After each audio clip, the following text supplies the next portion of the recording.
So the topic was socialism makes you selfish. I didn't forget the title. According to all sorts of opinion polls, your generation, half of you believe in socialism and not capitalism. So let me respond to a few things, the moral and the economic. I'll just begin with the economic. The only thing that has ever raised large numbers of people from abject poverty is capitalism. Nothing else in the history of humanity has raised large numbers of people from abject poverty. You would think that would matter to people who care about people living in abject poverty, but they don't. That's the interesting thing. People on the left care about equality, not prosperity. It's a different moral world. Just understand that. They live in a different moral world, and clarity is our best friend. They don't care about lifting large numbers of people from abject poverty. They care about the inequality in the Western world. But inequality only bothers people who are bothered by inequality. That's a tautology, obviously. In other words, only if you resent the fact that some people make more than others do you resent inequality. Inequality doesn't bother me. I always tell the story. I grew up in Brooklyn, New York, in the middle of the middle class. And I know, by the way, there was a way when I was a kid to measure what class you were in by what GM car you drove. There were 5 models, and you was totally based on economic class. Cadillac, Buick, Oldsmobile, Pontiac, Chevrolet. We were Oldsmobile, straight across the board. The thought of owning a Buick was so beyond anything we could imagine, but amazingly, the guy next door to us drove a Cadillac. And I remember and he got a new one every year. He was so much richer than my parents, and I swear to you, on all that is holy to me, it never occurred to me to resent the fact that he was so much richer. My father or mother never evinced even a hint that Mr. Klein, to this day I don't know what his first name was. We only knew adults as Mr. or Mrs.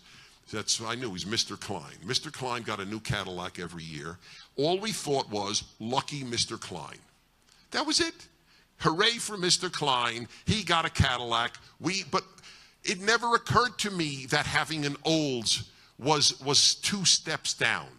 It's just the way it was. We couldn't afford a Buick and we couldn't afford a Cadillac. That's it. So what? I mean, do you resent shortstops make more than surgeons? Is that fair?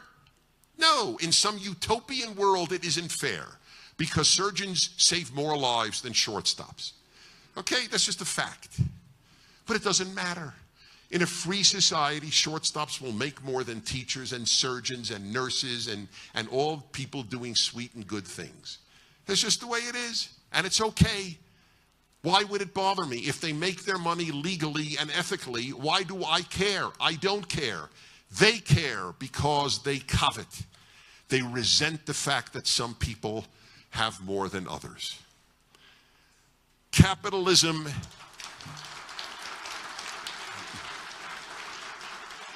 Capitalism, not socialism, has taken people out of poverty. Capitalism also has a lot of inequality because all liberty will have inequality. If you develop an iPhone, you make a lot of money. That's just the way it is. And everybody likes using some sort of smartphone. That's good. It's good for everybody. Why does it hurt me if some guy has billions of dollars? It doesn't hurt me in any way. It helps me because I am more productive thanks to what that person has developed. Socialism spends the money that capitalism creates. That is what you need to understand. Socialism does not produce wealth. Only capitalism produces wealth. And the only moral question is not why is there poverty? The only moral question is why is there wealth? Poverty is the norm. Wealth is the aberration. All of the world was impoverished, but capitalism saved them from it. So that's the moral argument just for raising people from poverty. Now the other moral argument. Socialism and all of the doctrines of the left make people, generally speaking, more selfish and in many other ways morally worse than they were before. Well, let me give you the biggest single example. Let me read to you a statistic. Americans give more charity per capita per income than any other people in the world. Okay? Let me read to you. This is the Comparative Nonprofit Sector Project at the Johns Hopkins Center for Civil Society. It compiled a ranking of private philanthropy in 36 countries from 1995 to 2002. Based on giving alone, the United States comes first, giving 1.85% of GDP, followed by Israel at 1.34%. By the way, isn't it interesting that the two most hated countries in the world are the two most generous countries in the world? Isn't that fascinating? It shows you how sick anti-Americanism and anti-Zionism are. I have that in my book my book on anti-Semitism has a whole chapter on anti-Americanism. Next, one fact stands out. This is Forbes, December 26, 2008. Among developed nations, those with higher taxes and bigger social safety nets tend to have lower rates of giving. You hear that? The countries with higher taxes and bigger social safety nets produce cheaper people, produce less generous human beings. I'll explain why in a moment. In charitable giving as a percentage of GDP, nations with cradle-to-grave welfare systems rank far down the Johns Hopkins list. Sweden, 18th, France, 21st, Germany, 32nd. Why? Here's the answer. In American history, before socialism caught on, in American history, this was the belief. I have to first take care of me, then I have to take care of my family, then I have to take care of my community, and then I have to take care of my whole society. That was the belief. Socialism kills all four. The state will take care of me, the state will take care of my family, the state will take care of my community, the state will take care of my society, which produces finer people. It's so obvious that it is indeed a rhetorical question. If you think that you are morally obligated to take care of people, you're a better person than the person who thinks the state will take care of my mom.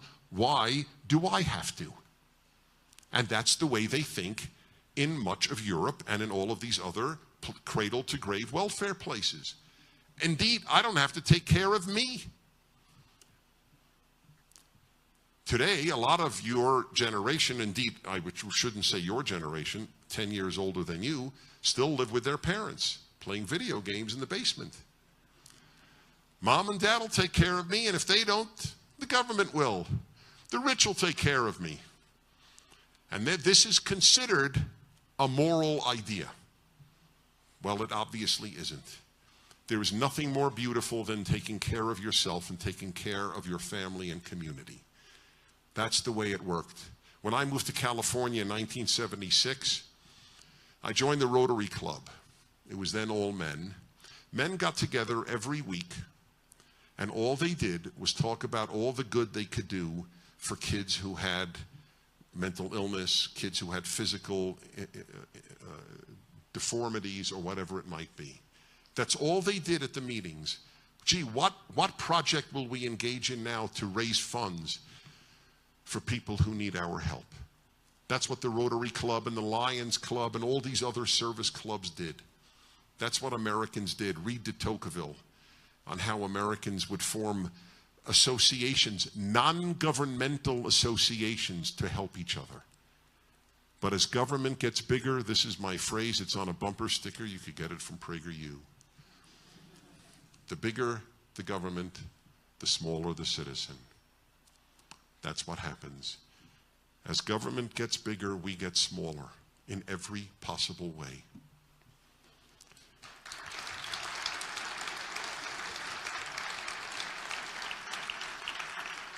The state will take care of me. That's the biggest and most obvious reason socialism produces more selfish people. But I want to give you a few other insights into what the left-wing mentality does to make people worse. Number one was the state will take care of all of these people, right? That was number one. Next, I have a theory in my book on happiness. The greatest trait is gratitude. Gratitude is the mother of goodness and happiness. You can't be a happy person if you're not grateful, and you cannot be a good person if you're not grateful.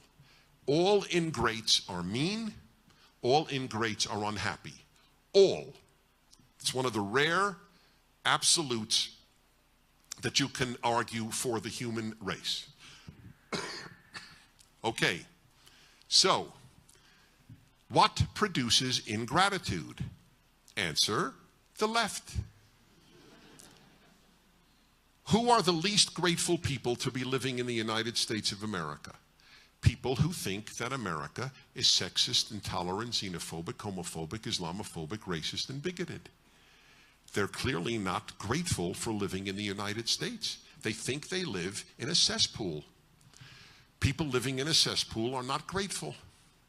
President Obama, 5 days before he was elected president in 2008, said, "We are 5 days away from fundamentally transforming the United States of America." This is one of the great differences between liberals and conservatives on the one hand and leftists on the other. Liberals never wanted to fundamentally transform America. Like conservatives, they want to improve the United States of America. You can't love or be grateful toward that which you wish to fundamentally transform. Ask if you met a man who said, "I really love my wife, but I would like to fundamentally transform her." Okay, so that answers my question. You would find it a bit dubious, and you'd be a little skeptical as to how much he really loved her. If you loved her, you wouldn't want to fundamentally transform her. Or if you loved him, you wouldn't want to fundamentally transform him. That's the way it works. You don't love what you wish to fundamentally transform. You're not grateful to be in a place worthy of fundamental transformation. That's how much contempt the left has for the greatest country in human history. That is how much contempt, that they wish to fundamentally transform it. These people are ingrates. They are not grateful to be living in a place that has done so much for them. That is what is so amazing. And ingrates are unhappy, and all ingrates are mean. You can't, there is no kind ingrate on earth. It doesn't exist because you feel that way. So they are ungrateful for being in America, and ingratitude produces worse people. It also produces something else which is morally problematic. Angry people. You may have met a few of them on your way in.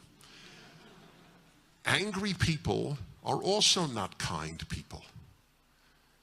Oh, I have a friend, he's always angry, but he's such a sweet guy.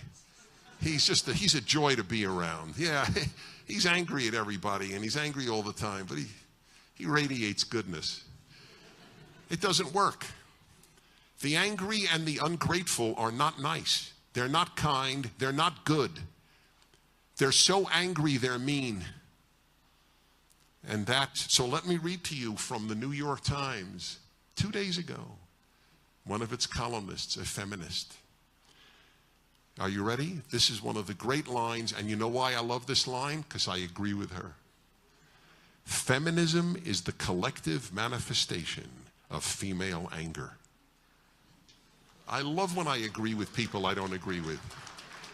That's exactly right. That's what it has become.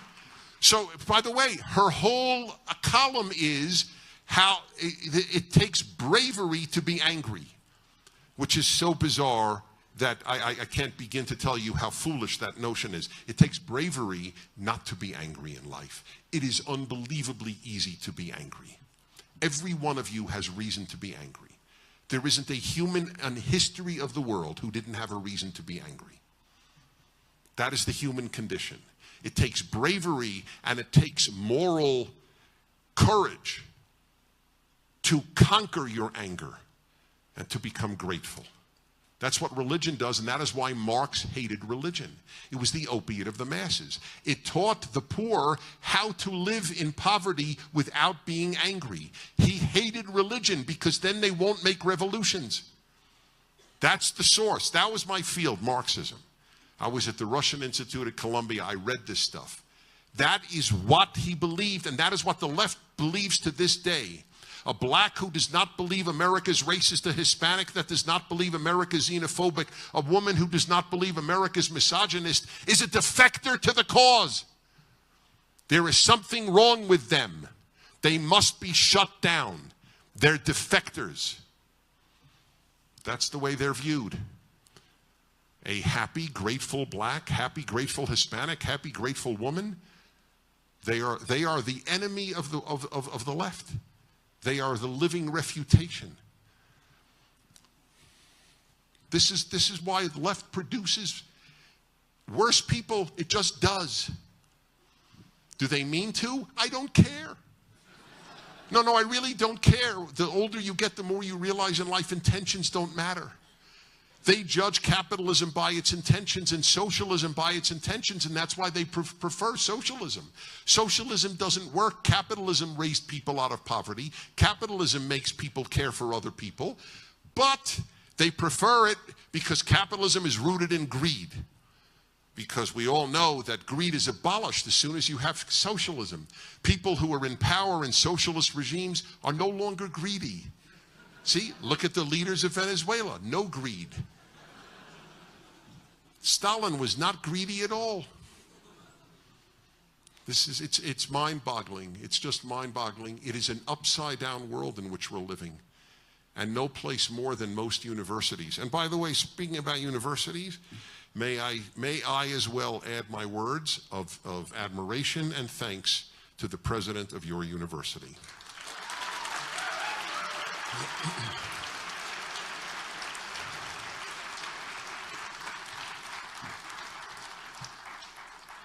Let me end by giving you one very important moral thought, because all of my thinking in life, all of it is morally based. What advances good and what defeats evil. I am a religious Jew. I am writing a 500,000-word commentary on the Bible. Volume 1 is coming out in April on the book of Exodus. And it's called the Rational Bible because I believe reason alone can bring us to God. And I want to make a good case for the Bible for people of every background. And you know what my favorite line from the Bible is? Those of you who love God must hate evil. It's not a well-known verse. It's in the Psalms. You can't love God if you don't hate evil. That's very important. By the way, that was what alienated me from the left from my earliest days. They didn't hate communism. If you didn't hate communism, there was something morally wrong with you.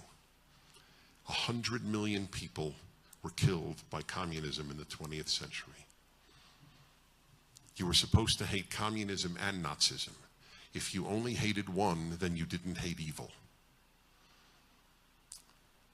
This is not known. The number of deaths due to communism is not known. You should all read the Black Book of Communism. It's published by Harvard, not known as a conservative entity. French scholars wrote the book on what communists, how many they killed and tortured and enslaved in every society. So what, therefore, is the most important question every society needs to answer? Here it is. How do you make people good? One of the biggest differences between conservatives, and here I even think liberals, but certainly leftists, is we believe that people are not basically good. Not evil, not necessarily believe people are basically evil, but human nature is not basically good. As I always have said, and when I've spoken about this, babies are not born good. Babies are born innocent, true, but not good. I want mommy, I want nipple, I want to be fed, I want to be comforted. And if you do not do all of these things immediately, I will ruin you. Okay? Now, I'm not blaming babies for being self-centered, but you have to grow out of self-centeredness at some point in life, or you're not good. A baby has to be self-centered or it doesn't survive. People who believe that human nature is basically good are not the heirs of the American Revolution. They are the heirs of the French Revolution. The founding fathers, the geniuses who founded our country, knew people aren't basically good. That is why God and religion are so important to every single founder. Not every founder believed in the Christian Trinity. Every founder believed in the importance of the Bible and the God of the Bible, including Franklin. Every single one. Washington said in his farewell address, I am paraphrasing, we would be fools to think we could survive without God and religion. Morality would crumble. A lot of conservatives don't know this, by the way. A lot of conservatives think that secularism is okay for America. It's okay for the government, but it's not okay for the society. The belief in the founding of this country was, if people are not going to be accountable to God, then we'll have a government to which they will feel accountable. But we don't want people accountable to the government. We want a small government. This is the only country in the history of the world founded on small government. But it won't survive if people don't have a big God to be accountable to. That's huge. The most important question, therefore, is how do you make good people? And that is why I worry. I am worried about our society. The way in which Americans made good people was through character education using the Bible. That was the way Americans made good people. They sat around at evening and they read the Bible and they got wisdom from it. I'll end with the great epiphany of my life. It was when I was at Columbia in graduate school. And I must tell you, I was in the 70s and there was all the riots taking place. And I got to tell you, I felt like I didn't belong. I felt very out of it. And so I kept asking myself, why are so many brilliant professors teaching me nonsense? They were teaching me that men and women were basically the same, that if you gave a girl trucks, she wanted trucks, and if you gave a boy dolls, he wanted dolls. By the way, it's not true. The president of Harvard gave his daughters trucks, and they ended up with a daddy truck and a mommy truck. He tells the story. He tells the story. And another person who gave his daughters trucks, they ended up, the big truck had little trucks inside because the big truck was pregnant. Okay, all right, just so much. So I was taught that America and the Soviet Union were equally responsible for the Cold War. I was taught nonsense by brilliant people, and I didn't understand why. One day, walking around Columbia, so help me God, this is what happened. I wrote it, you could see it, How I Found God at Columbia. It's on the internet. All of a sudden, a phrase from Hebrew came to my mind that I had said every day in the morning prayers in my yeshiva. Reshit Chochma Yirat Adonai. Wisdom begins with fear of God. And that answered the biggest puzzle of my life. Why was I getting no wisdom at Columbia? Because there was no God at Columbia. No God, no wisdom. There are many kind people who are atheists. There are many jackasses who are religious. I fully acknowledge that. Okay? Truth is truth. Truth is always number one. But there's no wisdom in the secular world. There's brilliance, there's knowledge, but not wisdom. That is the reason. That is the reason for the lack of wisdom conveyed in so many of our universities today. So, this is a longer talk than you may have been prepared for. These are the big themes of life today. They, meaning the left, not liberals, the left wants to undo the American Revolution. The American Revolution is founded on the American Trinity. The American Trinity is found on every coin. Liberty, in God we trust, e pluribus unum. The left wants equality over liberty. It wants a godless or secular society over a God we trust society. And it wants multiculturalism rather than from many one, which is what e pluribus unum means. That is the battle in a nutshell. I hope you'll decide to fight it with good humor, but with great courage. Thanks for having me. Thank you very much. Thank you. Thank you. Thank you very much. I appreciate it. Thank you. Thank you. Thank you. Thank you. Thank you. Thank you again. Thank you. All right. Thanks so much. Thanks.